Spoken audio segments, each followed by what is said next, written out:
Hey everyone, welcome to Movies and Series Recap. In this video, I'm going to be doing a recap of the series Shadow and Bone. I'm going to give you a quick rundown of the plot and anything else you need to know. Don't forget to like and subscribe for more like this content. So sit back, relax, and enjoy. Shadow and Bone is an American fantasy drama series that was released in 2021 on Netflix. It was produced by Rand Geiger, an adaptation of a book titled Shadow and Bone, 6 of Crows. The opening scene is set in a distorted arena, with open flames around, while a voiceover is taken by Alina, who is telling her story. Alina is drawing in her notepad and talking to her fellow cartographers in a moving vehicle. They are informed to get ready as they are about to get to their destination. She has a flashback, where she is told by a woman that the Fold killed her parents, and other people constantly die because of that. The Fold is a group of monsters dwelling in between two cities.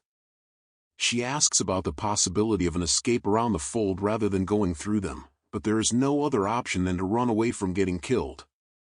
In the present, she wants to escape from the Fold, but she is willing to go through. The soldiers are doubtful that anyone can go through the Fold alive. They say that Mal is the only person who isn't afraid to go through. There's a quick flashback where Mal comes into a house to show Alina a rabbit. Another boy comes in, about to bully him, and Alina stands up for him, threatening to cut him if he doesn't leave him. Mal runs out when the housekeeper cusses out for the dirt stain on her rug. She follows him and calls him out, but he refuses. She says a real man never runs from a fight, asks him to bring some rabbit when he comes home for dinner, and leaves. Mal thinks deeply and the scene cascades into another where Mal is all grown, about to engage in a boxing fight. He wins and is about to leave when a guy from the crowd challenges him. The guy splashed dust on him, and Mal wants to accept the challenge without the magic, but his manager refuses and tells him that the consequences will be grave either he wins or not. Alina is taking a stroll when Mal catches up with her, and they begin to talk. They stop at intervals to watch people preparing themselves as they converse. They meet two friends and exchange greetings before all soldiers gather for a brief meeting. They are given instructions on how the operation will be by their commandant. He informs them of the food shortage in the camp, and some soldiers will need to run across to another camp to get them. He reads out the names in a list, and Mal is one of them. It's a risky run, making Alina and Mal unexcited. There's nothing they can do about it, but Mal is optimistic that all will be well. They are dismissed. In Ketterdam, some men are seen in a bar gambling. A guy from another table asks to see the coin with them and mentions the rampant use of counterfeit coins. The owner of the coin tries to explain that the coins are real. He shoots at the coin, and the bullet penetrates. The gambler is taken away while the other man, who is eventually called Jesper, is set to take the rest of the money on the table when another guy stops him. It turns out the other guy is his boss. The boss tells Jesper to return to his position at the door. The boss, Kaz, is stopped by Arati, who tells him about the theft of a decapel from a merchant's private residence. Decapel is a painting of the Fold.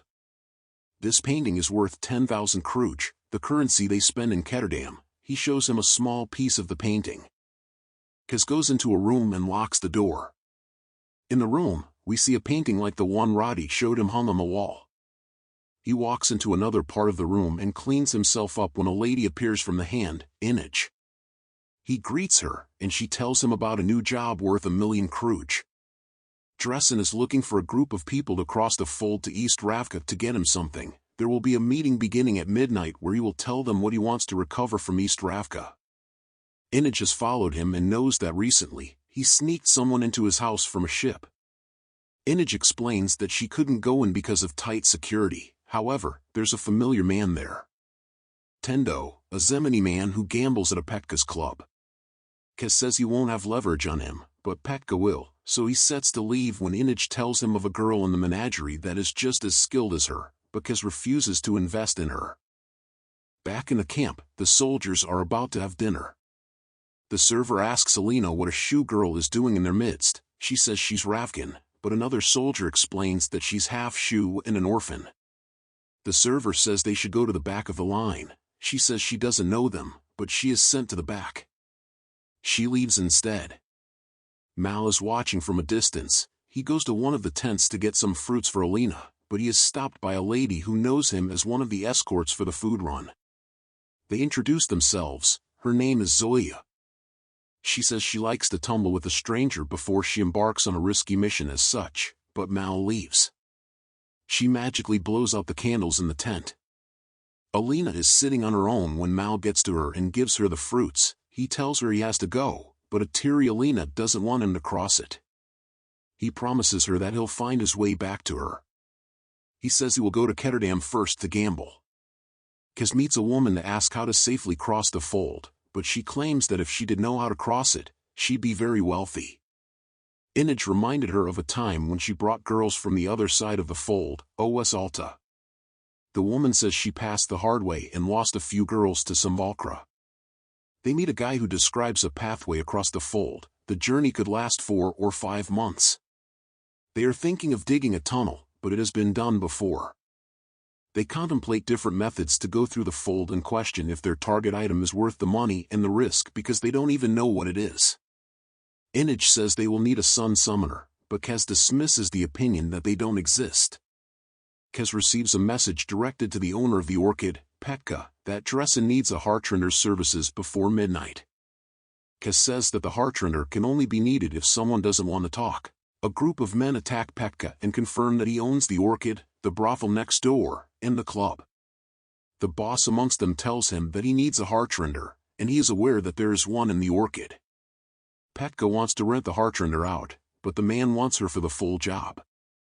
The man offers him 10% of the payment after the job, but Petka refuses. He gives him another option to kill him, so he agrees to the former. It's another day in the camp. The men are dressing up, and Mal is talking with a Dubrov. General Kerrigan, the second army leader, is also Grisha, who arrives at the camp. The soldiers are told to get ready and leave in 20 minutes. One sergeant meets Mal and tells him he has crossed the fold 3 times. Mal tells Alina that he'll be back for her and leaves. She enters a tent and fetches some maps. She sets them on fire. The commander gets into the tent and hears that the maps of the city across the fold have been burnt. He laments and says someone must redraw the maps. Alina shows up and offers to go. The commander says that her entire unit, cartographers, will. They are given instructions on how the mission will go. There's only one blue light, and no one must turn on no other light. The blue light is what they need to carry them through. The cartographers are told not to leave their position, and the boat begins to sail through. The sky is dark, and there are creatures screeching. As they continue the journey, the blue light goes out, and a cartographer lights up a lantern. The commander tells him to put it out, but it's late. He is carried away by one of the monsters, and he drops the lantern. The boat's floor is ablaze. More monsters attack, and the soldiers shoot at them. Mal is attacked. He fights back with a knife, and Alina shoots at the monster.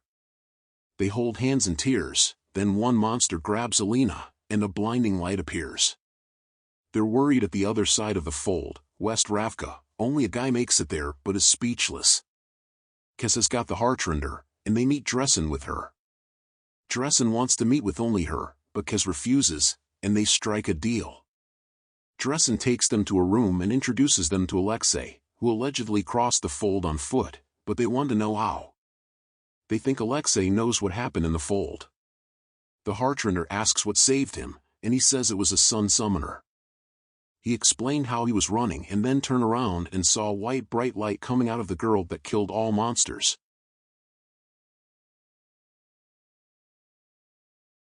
Dressen asks who it is and promises to set him free. Her name is Alina Starkov. Afterward, Dressen kills him.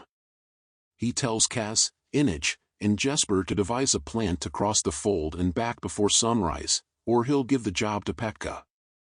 He also tells them to bring Alina Starkov.